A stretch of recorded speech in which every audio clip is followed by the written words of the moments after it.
Hola y bienvenidos al curso Antiguo Testamento 2 de modalidad virtual. Mi nombre es Andrew Halbert, yo seré su profesor en este cuatrimestre y también sirvo como el director del seminario ESEPA. Entonces, bienvenidos.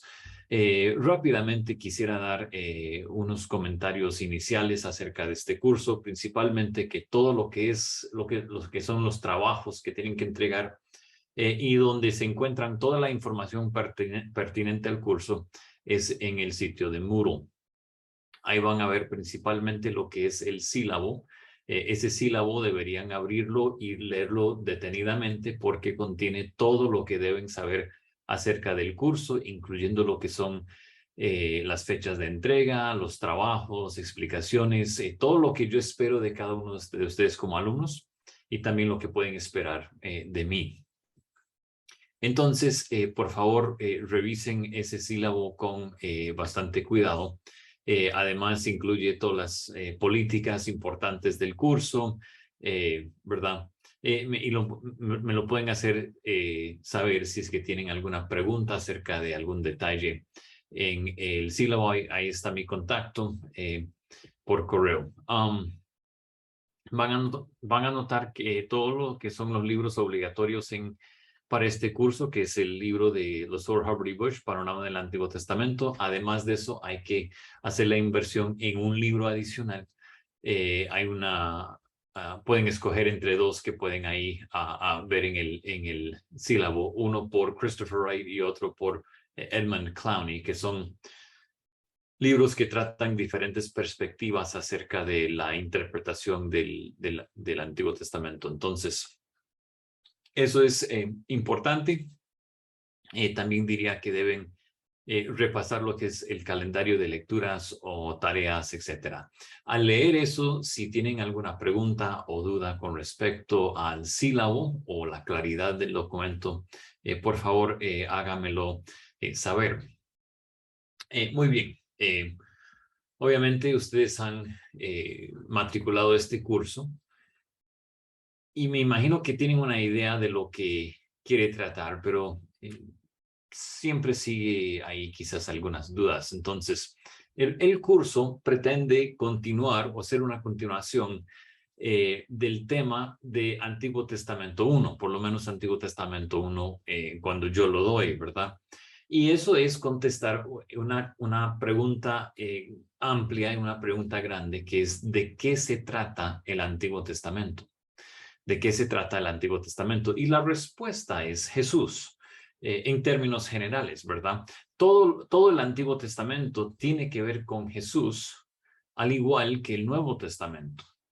Entonces, me gustaría hacer un breve repaso de este punto. No vamos a dedicar mucho tiempo a ello, pero es importante que estén al día para saber cuál es mi acercamiento o cuál será mi acercamiento a este curso en cuanto a profetas y libros sapienciales. Una de las cosas que me preocupan son los malentendidos comunes del Antiguo Testamento,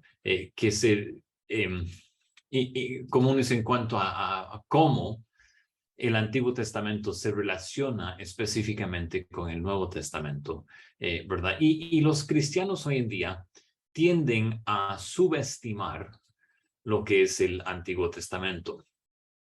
Y en realidad vemos, por ejemplo,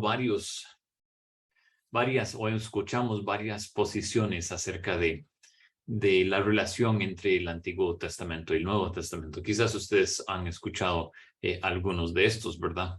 Primero, por ejemplo, el Antiguo Testamento se refiere a los judíos o a Israel, mientras el Nuevo Testamento se refiere a los cristianos o a todas las naciones o a la iglesia.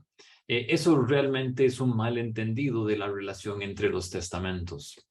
Quizás han escuchado que el Antiguo Testamento es terrenal o mundano o carnal, diciendo que es relacionado con un reino temporal o terrenal, mientras el Nuevo Testamento es espiritual o relacionado con un reino eterno o espiritual, ¿verdad?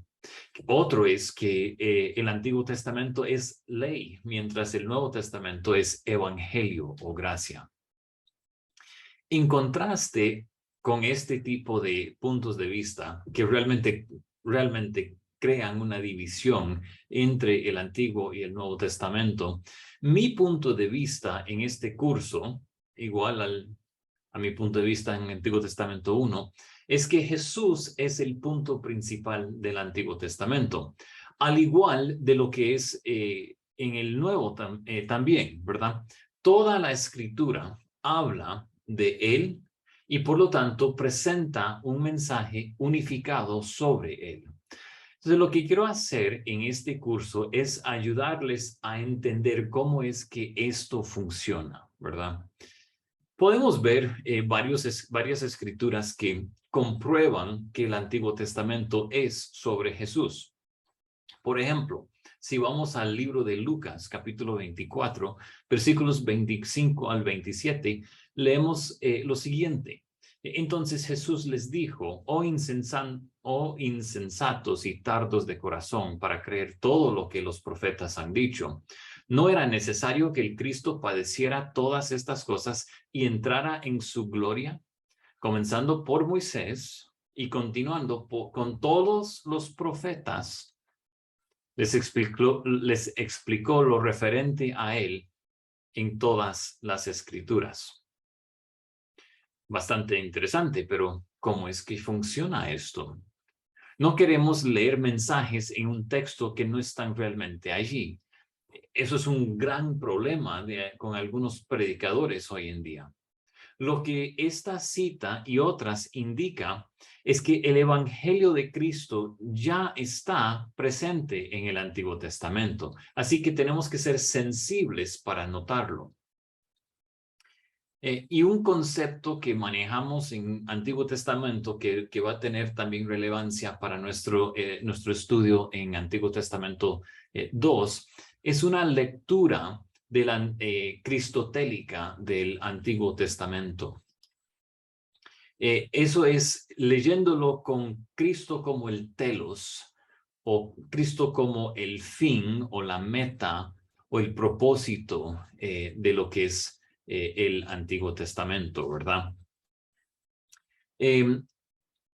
Aquí tenemos un par de citas que quiero compartir de Peter Enns y de John Collins, dos profesores diferentes. Peter Enns dice acerca de esta perspectiva de cristotélica que leer el Antiguo Testamento de manera cristotélica es leerlo ya sabiendo que Cristo es de alguna manera el fin al que se dirige la historia del Antiguo Testamento.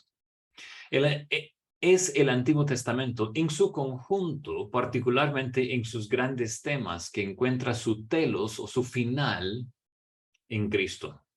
Bastante interesante, ¿verdad? Ahora, Collins dice lo siguiente: después de su resurrección, Jesús explica a sus seguidores que su muerte y resurrección, con su consecuente torna del trono de David, es hacia donde se dirigía la historia del Antiguo Testamento, como debería reconocer cualquiera que leyera correctamente el Antiguo Testamento, aunque no necesariamente lo hubiera previsto de esta forma. Es decir, más allá de los textos particulares que predijeron al Mesías, está todo el flujo de la gran historia del Antiguo Testamento.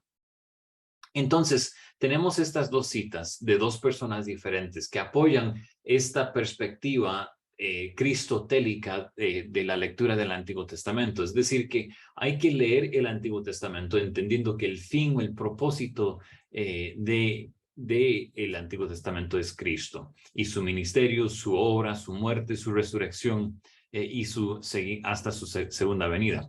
Cosa que vamos a ver en más detalle específicamente en los profetas y los libros sapienciales en este cuatrimestre. Sin embargo, también encontramos otro término que es eclesiotélico.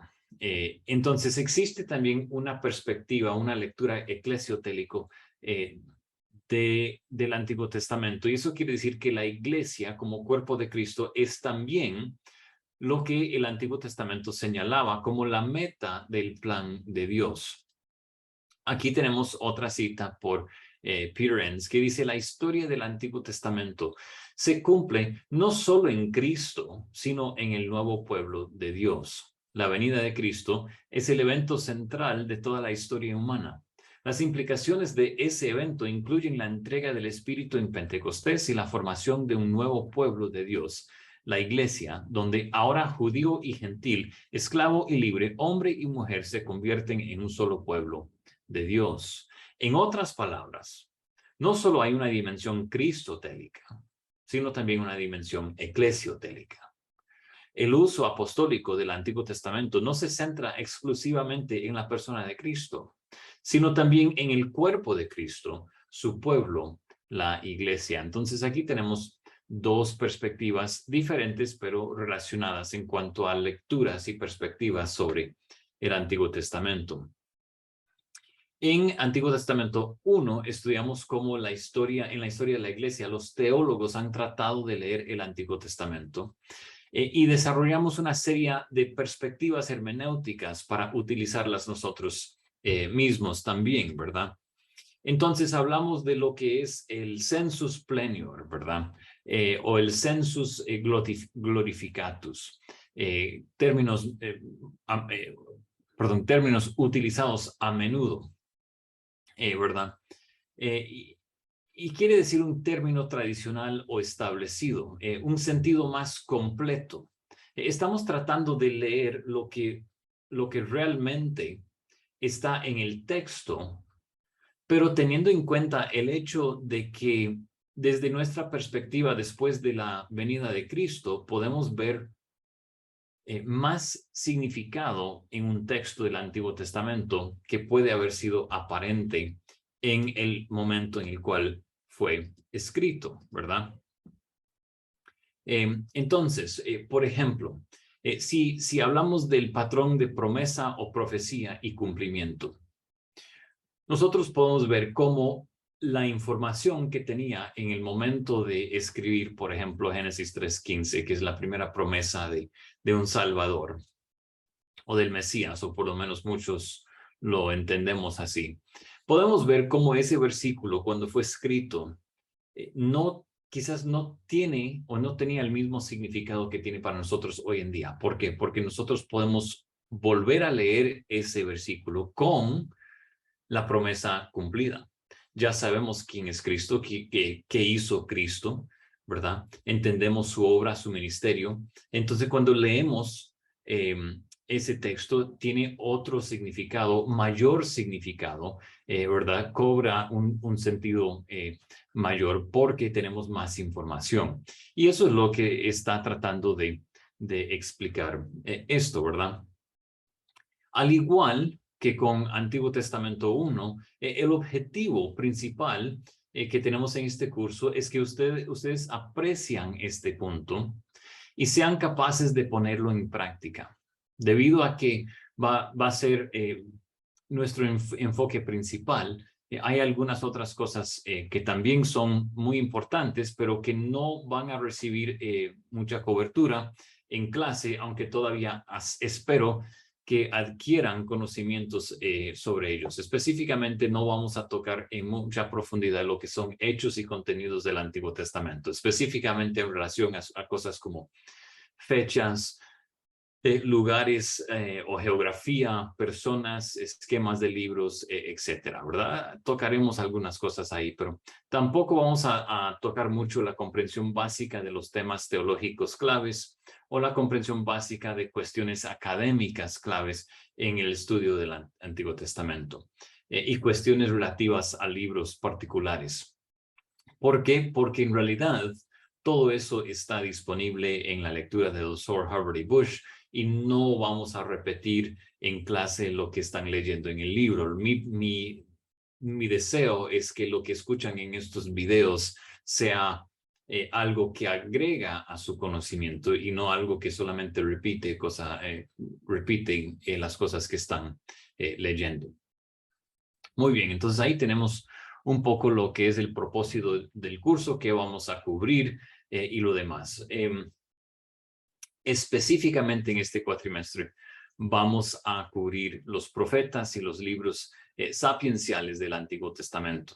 Entonces me gustaría tomar rápidamente un tiempo aquí para ponernos al día con la primera parte del Antiguo Testamento, de Génesis hasta Esther, para que tengan cierto conocimiento o referencia, perspectiva para el resto del cuatrimestre. Entonces vamos a comenzar con el Pentateuco, o los 5 rollos o libros de Moisés, o la Torá o la ley, que es la base de todo el Antiguo Testamento y también el Nuevo Testamento. Si ustedes ven, tenemos una pequeña esquema o bosquejo del libro de Génesis, ¿verdad? Y el libro se divide en 2 secciones principales que no son iguales en su tamaño. La historia primitiva, primero, que son los capítulos 1 al 11, y luego la historia patriarcal, perdón, que son los capítulos 12 al 50, ¿verdad? Y la historia primitiva se divide en varias historias que ya conocemos: la creación, la caída, el protoevangelio, que son, ahí se presenta lo que es el problema que el resto de la Biblia trata de resolver en la anticipación y el cumplimiento de vida, ministerio y muerte y resurrección de Cristo, ¿verdad? El protoevangelio en 3:15 es la primera apariencia del evangelio de la promesa de salvación. Ahí dice: pondré enemistad entre tú y la mujer, y entre tu simiente y su simiente. Él te herirá en la cabeza y tú lo herirás en el talón. El conflicto subsiguiente es Caín contra Abel, ¿verdad? Luego hay una propagación de la humanidad y una contaminación resultante por todo el pecado que se genera en estos primeros capítulos, que culmina con Noé y el diluvio, ¿verdad? Génesis 12 nos relata lo que es el llamado de Abraham y las promesas del pacto del Señor para él, y eso aparece en Génesis 12, 15 y 17. Y quisiera que observen 3 componentes importantes en estas promesas. Contienen elementos de ser una nación, o sea, de tener numerosos descendientes, de prometer una tierra, un lugar específico para vivir, y una bendición, no solo para él y su familia, sino una bendición para todas las naciones. Y estas promesas en Génesis se repiten de diversas maneras a Isaac y también a Jacob. Además que el protoevangelio, ¿verdad?, se aclara progresivamente. Además, encontramos que el protoevangelio se aclara progresivamente en Génesis 22 y 49, ¿verdad? Entonces vemos esta idea de revelación progresiva. Génesis concluye con el ciclo de historias que involucran a José en capítulos 37 al 50, cuyo resultado final es que Israel y sus hijos se trasladan a Egipto para escapar una hambruna. Luego, cuando llegamos al resto del Pentateuco, que es Éxodo a Deuteronomio, vemos que Éxodo trata leyes y relatos y es dividido en varias secciones. 1 al 18 es básicamente el crecimiento de Israel hasta convertirse en una gran nación. Luego leemos acerca de la opresión egipcia, las plagas, Pascua y la liberación. En 19 al 24 tenemos el relato del pacto de Sinaí. En 25 a 40 tenemos la presencia de Dios en medio de Israel, mediada por el tabernáculo. En Levítico lo que encontramos son leyes de limpiezas y consagración, ¿verdad? Para que el pueblo sea santo ante Dios. En Números, cuyo título en hebreo es En el desierto, tenemos también leyes y narraciones. Números 1 al 9 es el arreglo del campamento y preparación para salir del Sinaí, ¿verdad? Luego leemos que no entran a Canaán por el pecado de Números 13, que se relata en Números 13 y 14, ¿verdad? Y finalmente, al final del libro están a punto de llegar o entrar en Canaán, están en las llanuras de Moab, ¿verdad? Deuteronomio, que en griego quiere decir segunda ley, deutero siendo segunda y nomos ley. Tenemos la segunda ley o la segunda Torá. Es un relato o una revelación de Génesis a Números para la segunda generación de Israel, la segunda generación que ha salido de Egipto. Y aquí tenemos la renovación del pacto en Moab, que anticipa la entrada al pueblo, a la tierra prometida en Josué, ¿verdad? Y eso nos lleva a lo que se llama la historia deuteronomista, ¿verdad? Entonces, Deuteronomio y la historia deuteronomista, ¿verdad? Deuteronomio funciona como una bisagra, ¿verdad? Es retrospectiva y también prospectiva. Se ve para atrás y se ve para adelante. Entonces, Deuteronomio revisa o resume el Pentateuco y eso es el aspecto retrospectivo donde está mirando hacia atrás y resumiendo todo lo que ha pasado para esta segunda generación. Pero a la vez también establece el programa para los libros históricos que vienen. En ese sentido es prospectivo, se ve para adelante o se mira para adelante, ¿verdad? Por lo tanto, el libro sirve para preparar la nación para entrar en la tierra y para establecer una casa para el nombre de Dios y para vivir como el pueblo del pacto de Dios. Los libros históricos se denominan a menudo en la erudición del Antiguo Testamento como la historia deuteronomista, precisamente porque están influenciados por Deuteronomio en muchos aspectos. Temas introducidos por Deuteronomio que se desarrollan en la historia deuteronomista incluyen lo que es la conquista de la tierra. Josué, por ejemplo, tenemos la conquista de la tierra, a la cual se hace referencia en todo el libro de Deuteronomio. Tenemos el cumplimiento de los mandamientos de Deuteronomio, por ejemplo, la renovación del pacto en Siquem, que se encuentra en Deuteronomio 27 y también en Josué 8. Otro tema es el establecimiento de la monarquía en Primera de Samuel 8, que se encuentra en Deuteronomio 17. Hasta ahora, la Biblia ha descrito un reino de sacerdotes sin rey, ¿verdad? Pero Primera de Samuel habla del primer rey que será nombrado o será elegido o puesto sobre Israel. Jueces subraya la necesidad de un rey. En aquellos días no había rey, pero en muchos aspectos prefigura la infidelidad de Saúl.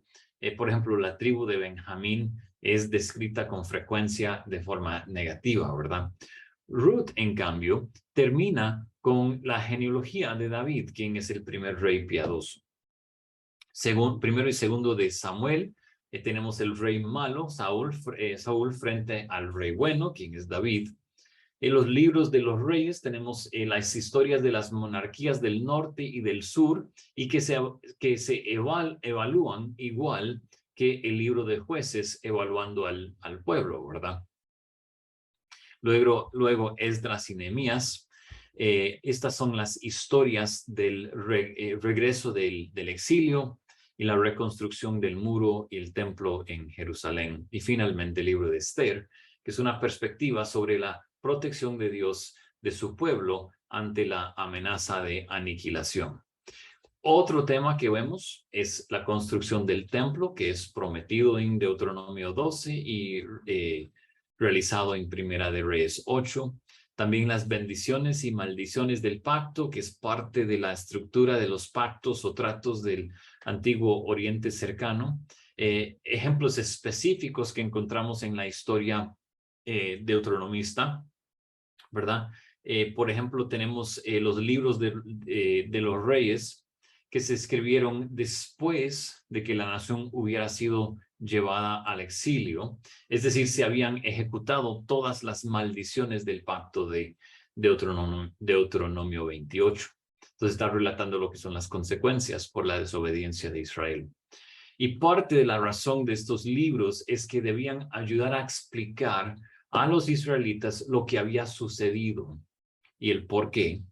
Es decir, la razón teológica por tal juicio.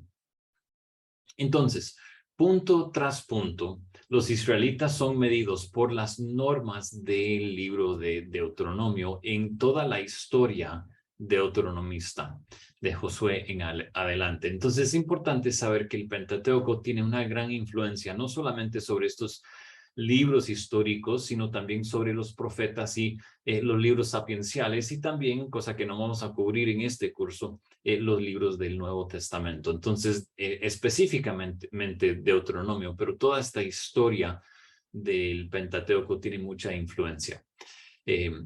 Hasta ahí llegamos en este video. En la próxima vamos a estar considerando una breve introducción a los libros proféticos. Muchas gracias.